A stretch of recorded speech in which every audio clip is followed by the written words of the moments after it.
राधा कृष्ण चरण कमलेभ्यो नमः। श्री राधा चरितामृतम भाग 149। प्रेम की सदा ही जय हो, जय हो। मुनीन्द्र वृंद वंदिते त्रैलोक शोक हारिणी प्रसन्न वक्त्र पंकजे निकुंज भूविलासिनी ब्रजेन्द्र भानुनंदिनी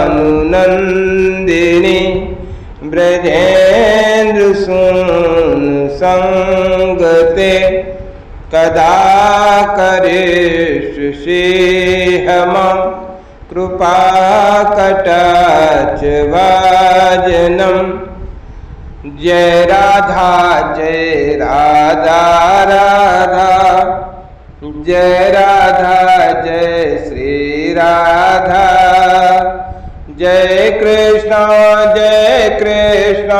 कृष्ण जय कृष्ण जय श्री कृष्ण।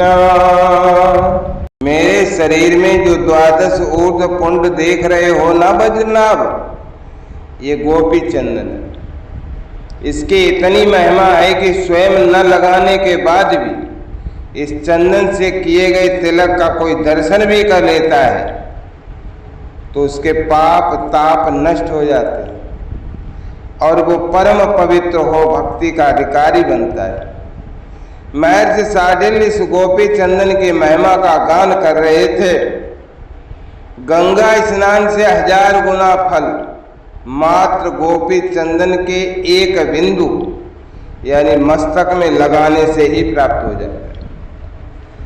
फिर देह में गोविंद और श्री राधा रानी का नाम स्मरण करते हुए 12 तिलक धारण किए जाएं तो उसकी महिमा का बखान कौन कर सकता है। बड़ी महिमा है इस गोपी चंदन की, महर्षि ने कहा। महर्षि शार्दुल के चरणों में प्रणाम करते हुए आज वज्रनाभ बोले, आप एकाएक गोपी चंदन की महिमा क्यों गान करने लगे महर्षि?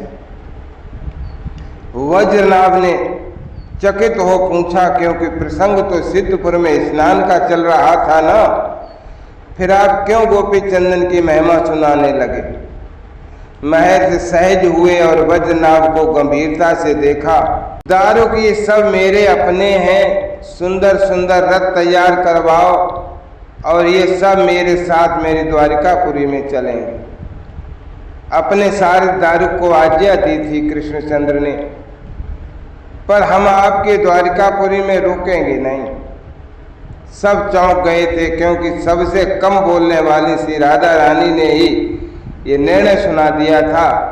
नहीं, हम वनवासी लोग हैं, वन पच्चे लता पुष्प तुम जानते हो श्याम सुंदर, हम इन्हीं के साथ रहने के आदी हैं। तुम्हारी स्वर्ण की द्वारिका में हम रह नहीं पाएंगे, बुरा मत मानो, बुरा मत मानो प्यारे।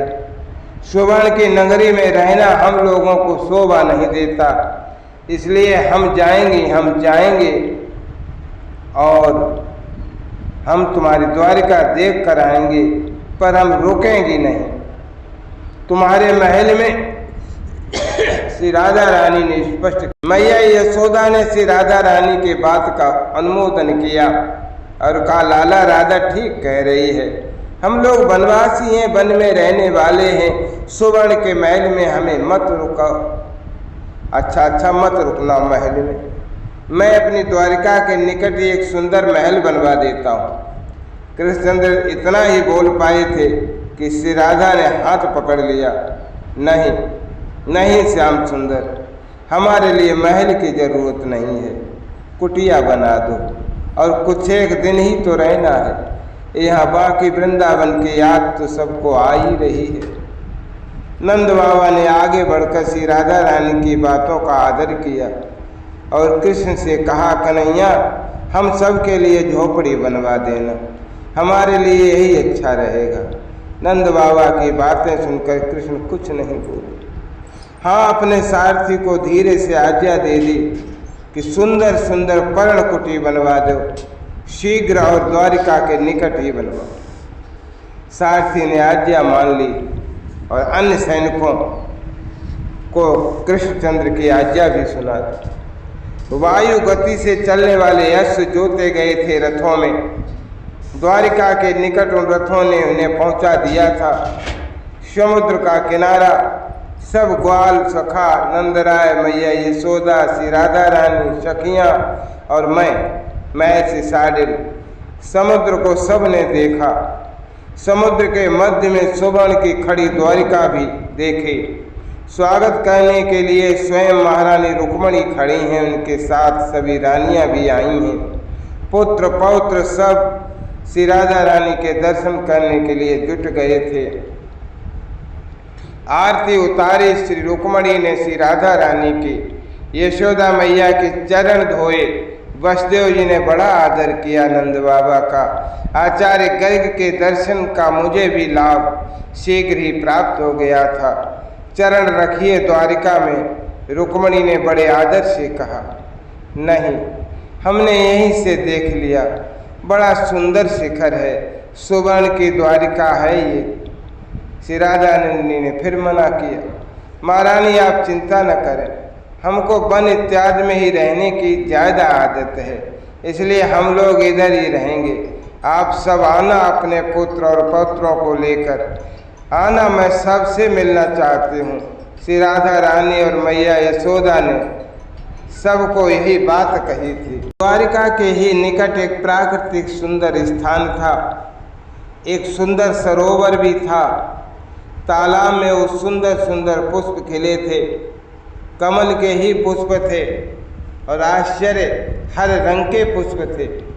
हे वज्रनाभ, मेरी कुटिया भी नंदराय जी के पास में ही थी। हम ऋषि मुनियों के साथ थे। प्रातः समय जब मैं संध्या कर रहा होता तब तालाब में से एक अद्भुत सुगंध की धारा फूट पड़ती। मैं संध्या कर रहा होता तब उस सुगंध के कारण मेरा भी ध्यान विचलित हो उठता था। मैंने एक दिन जाकर देखा, श्री राधा रानी की देह में सखियाँ उबटन लगा देती थीं। चंदन, केसर, गुलाब इनका उबटन, फिर हल्के हाथ से उसे छुड़ाती। श्री जी के अंग का उबटन, आहा, हे वज्रनाभ, मैं आनंदित हो उठा। मैंने उस समय उस तालाब से छुपकर श्री जी के अंग की उबटन लेकर अपने माथे पर लगाया था। बस उसके बाद तो बड़े बड़े ऋषि मुनि सब लोग इसी तालाब का चंदन अपने माथे में, अपने देह पर लगाने लगे थे। इसे गोपी तालाब कहेंगे। मैंने ही नामकरण कर दिया स्वयं। कृष्णचंद्र खड़े थे उस समय, तब मैंने कहा था इस तालाब को गोपी तालाब के नाम से जाना जाएगा और इसकी महिमा अद्भुत होगी। जो इस तालाब के रज को अपने माथे पर लगाएगा, अपने देह पर लगाएगा, यानी गोपी चंदन को जो अपने मस्तक पर हरिमंदिर बनाकर धारण करेगा, उससे गोविंद अत्यंत प्रसन्न होंगे। इतना कहते हुए मैं आनंदित हो उठा था।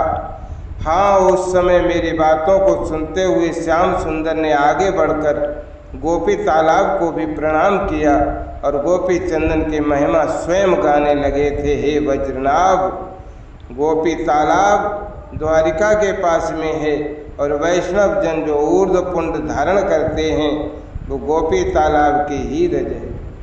पद्म पुराण इत्यादि में इसकी महिमा बहुत गाई गई है। इस रज का तिलक करने से पराभक्ति प्राप्त होती है, क्योंकि ये रज श्री राधा रानी जी के अंग का उबटन है। जय राधा जय राधा राधा, जय राधा जय श्री राधा, जय कृष्ण